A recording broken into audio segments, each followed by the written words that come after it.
লিল্লাহ আলহামদুলিল্লাহ ওয়া কাফা ওয়া সালামুন আলা ইবাদিহিল্লাযীনা আসতাফা আম্মা বা'দ। মুহতারাম হাজিরিন, হিজরি সন অনুযায়ী আমরা এমন এক মহামান্বিত মাসের মধ্যে পদার্পণ করেছি, আর তা হলো রবিউল আউয়াল মাস।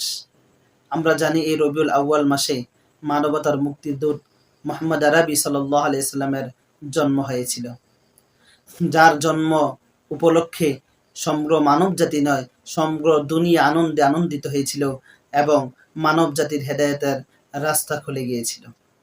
সারা বিশ্বে যখন কুফুরে সয়লাব, তখনই মুহাম্মদ আরবি সাল্লাল্লাহু আলাইহি সাল্লামের জন্মগ্রহণ, সমস্ত কুফফার শক্তির ভিত তখন নড়ে গিয়েছিল। তিনার দুনিয়াতে আগমনের উদ্দেশ্যটা কি? তিনার চরিত্রকে আমরা কিভাবে লালন করব? এজন্য আল্লাহ পাক রব্বুল আলামিন সূরা আহজাবের 21 নম্বর আয়াতে বলেন, লাকাদ কানা লাকুম ফি রাসূলিল্লাহি উসওয়াতুন হাসানাহ। হে মানব জাতি, তোমাদের জন্য নবী মুহাম্মদ আরবি সাল্লাল্লাহু আলাইহি সাল্লামের মধ্যে রেখেছি উত্তম আদর্শ। তোমরা যে আদর্শ লালিত করে আমার জান্নাতে যেতে পারবা, যে আদর্শ জান্নাতি যাওয়ার পথ, ওই আদর্শ একমাত্র নবী মুহাম্মদ আরবি সাল্লাল্লাহু আলাইহি সাল্লামের মধ্যে আমি দিয়েছি। আপনারা যে আদর্শটাই আপনার প্রয়োজন, এই আদর্শটাই আপনি দেখবেন নবী মুহাম্মদ আরবি সাল্লাল্লাহু আলাইহি সাল্লামের মধ্যে পেয়ে যাবেন। কারণ তিনার মধ্যে আল্লাহ পাক রব্বুল আলামিন সমস্ত আম্বিয়া কেরামের সমস্ত গুণ নবী মুহাম্মদ আরবি সাল্লাল্লাহু আলাইহি সাল্লামের মধ্যে আল্লাহ পাক রব্বুল আলামিন দিয়ে দিয়েছেন। এরপরে বুখারী শরীফের মধ্যে কিতাবুল ঈমানের 15 নম্বর হাদিসে হুজুর পাক সাল্লাল্লাহু আলাইহি সাল্লাম বলেন, লা ইউমিনু আহাদুকুম হাত্তা আকুনা হাব্বা ইলাইহি মিন ওয়ালিদিহি ওয়া ওয়ালাদিহি ওয়ান নাসি আজমাইন। হে আমার উম্মতরা, তোমরা ততক্ষণ পর্যন্ত ঈমানদার হতে পারবা না যতক্ষণ পর্যন্ত তোমরা তোমাদের ছেলে মেয়ে, তোমাদের পিতা মাতা এবং সমগ্র মানব জাতি থেকে আমাকে যতক্ষণ না বেশি তোমরা ভালোবাসবে। এরপরে আল্লাহ পাক রব্বুল আলামিনের ইবাদত করতে হলে তিনটি মাধ্যম রয়েছে। এক হলো আল্লাহ তাআলাকে ভয় করা, দুই আল্লাহ তাআলার প্রতি আশা রাখা, তিন হলো আল্লাহ তাআলাকে মহব্বত করা। এখন আল্লাহ তাআলাকে আমরা কিভাবে মহব্বত করব? আল্লাহ তাআলাকে মহব্বত করার একটাই উপায় রয়েছে, সেটা হলো আল্লাহ পাক রব্বুল আলামিন নিজেই বলতেছেন, ওয়া ইন কুনতুম তুহিব্বুনাল্লাহা ফাত্তাবিউনি ইউহিব্বুকুমুল্লাহ। হে আমার বান্দারা, তোমরা যদি আমাকে ভালোবাসতে চাও, তাহলে সর্বপ্রথম তোমরা আমার হাবিবকে ভালোবাসতে হবে এবং আমার হাবিবের পথ দেখানো পথকে অনুসরণ করতে হবে। তাহলেই তোমরা আমি আল্লাহকে খুশি করতে পারবে। মুহতারাম হাজিরিন, এই রবিউল আউয়াল মাসে মানবতার মুক্তির দূত দুনিয়াতে হেদায়েতের আলো নিয়ে তিনি এসেছিলেন এবং সমস্ত কুসংস্কার এবং বিদআতের ভিতকে ছিন্ন ভিন্ন করে এক আল্লাহর তাওহীদকে দুনিয়াতে বাস্তবায়ন করার জন্যই তিনার জন্ম। মুহতারাম হাজিরিন, কিন্তু আফসোস এবং পরিতাপের বিষয় হলো যে কিছু কিছু ভাইয়েরা এই দিনকে পুঁজি করে তারা এই দিনের মধ্যে বিদআত কুসংস্কারে সয়লাভ করিয়ে দেয়। অথচ নবী মুহাম্মদ আরবি সাল্লাল্লাহু আলাইহি সাল্লামের আগমনই হয়েছিল সমস্ত বিদআত এবং কুসংস্কারকে ছিন্ন ভিন্ন করে দিতে।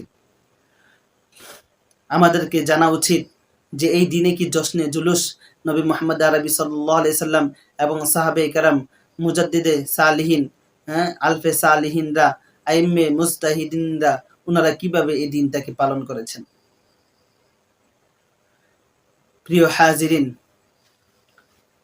আমাদের দেশে কিছু সুন্নি ভাইরা এই দিনটাকে পুঁজি করে তারা বেদাত এবং কুসংস্কারে ছয়লাভ করে দিয়েছে। তারা ব্যানার ফেস্টুনে এই দিনে তারা পুরো শহরকে তারা ছড়িয়ে দেয় এবং মদ্যপানে তারা এই দিনটাকে তারা উদযাপন করে এবং হাজার হাজার টাকা খরচ করে তারা সিন্নি মিষ্টি বিলিয়ে দেয়। অথচ রাসূল সাল্লাল্লাহু আলাইহি সাল্লামকে ভালোবাসার নমুনাই হলো তিনার আদর্শকে, তিনার সিরাতকে নিজের জীবনের মধ্যে লালিত করা এবং নিজের জীবনে বাস্তবায়ন করাই হলো নবী মুহাম্মদ আরবি সাল্লাল্লাহু আলাইহি সাল্লামের প্রতি মহব্বত প্রকাশ করা। মুহতারাম হাজিরিন, শুধু কি রবিউল আউয়াল মাস আসলেই যে নবী মুহাম্মদুর রাসূলুল্লাহ সাল্লাল্লাহু আলাইহি সাল্লামের জীবন কাহিনী বলতে হবে? প্রিয় খতিব সাহেবরা, আমরা চেষ্টা করব এই রবিউল আউয়াল মাস জুড়ে হুজুর সাল্লাল্লাহু আলাইহি সাল্লামের সিরাতকে আলোচনা করার জন্য। মুহতারাম হাজিরিন, এখন দেখার বিষয় হচ্ছে যে আমরা এই দিনটা কিভাবে পালন করব। এটা খুবই সোজা, কারণ আমাদেরকে বুঝতে হবে যে হুজুর সাল্লাল্লাহু আলাইহি সাল্লামের দুনিয়াতে আগমনের কারণ কি। হুজুর সাল্লাল্লাহু আলাইহি সাল্লামের দুনিয়াতে আগমনের কারণই হচ্ছে সমস্ত বিদআত এবং কুসংস্কারকে উঠিয়ে এক আল্লাহর তাওহীদকে দুনিয়াতে বাস্তবায়ন করা। এর নমুনা তিনার জন্ম দিন যেদিন হয়েছে সেদিনই প্রকাশ পেয়েছে। সেদিন পারস্যের রাজপ্রাসাদের 14টি ইট খসে পড়েছিল। সেদিন হাজার হাজার বছর ধরে অগ্নিকুণ্ড জ্বালানো বিশাল অগ্নিকুণ্ডগুলো সেদিন নিভে গিয়েছিল।